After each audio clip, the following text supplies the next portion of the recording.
National security crisis. Griffith calls out PM Rowley on radar failure. Exclusive details. Prime Minister Dr. Keith Rowley, as head of the National Security Council, must account for the failure of the radar system to detect the capsized ship that is polluting waters in Tobago. This according to political leader of the National Transformation Alliance, who described as a PR exercise the press conference held by Dr. Rowley in Tobago on Sunday. The media conference was called after Dr. Rowley, Minister of Works and Transport Rohan Sananan and Minister of Energy Stuart Young, Tobago House of Assembly, Tiche, Chief Secretary Farley Augustine and other officials toured the affected areas.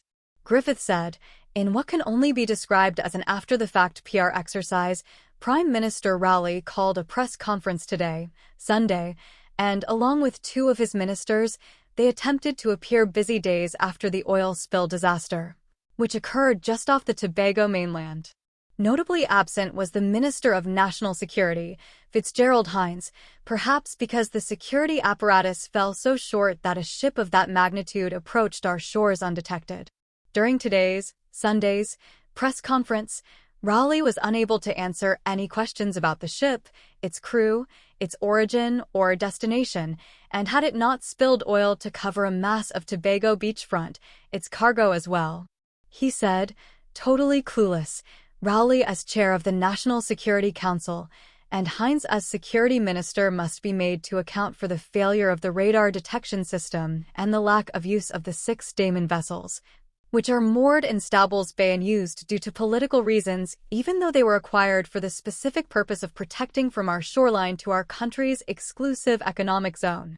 His pathetic attempt to toss in one of his favorite red herrings of OPVs must not distract the public from the fact that this Keith Rowley-led government has been in charge for 9 years and is fully responsible for the protection of our borders, which, from this debacle, is shown to be as porous as can be.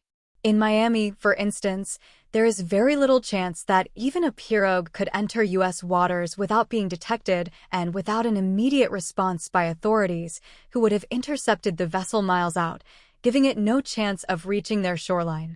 Rowley must also answer why he shut down or didn't use the National Operations Center, which came about as a recommendation following the 1990 coup and is specifically designed to prevent and effectively coordinate the response to coups and situations we saw arise in the Paria tragedy and now this oil spill disaster.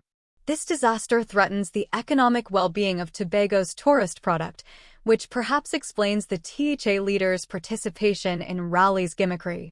Griffith said, disrespectfully stating that it could have been worse, as if it somehow excuses this national security disaster, were it nuclear waste and not oil.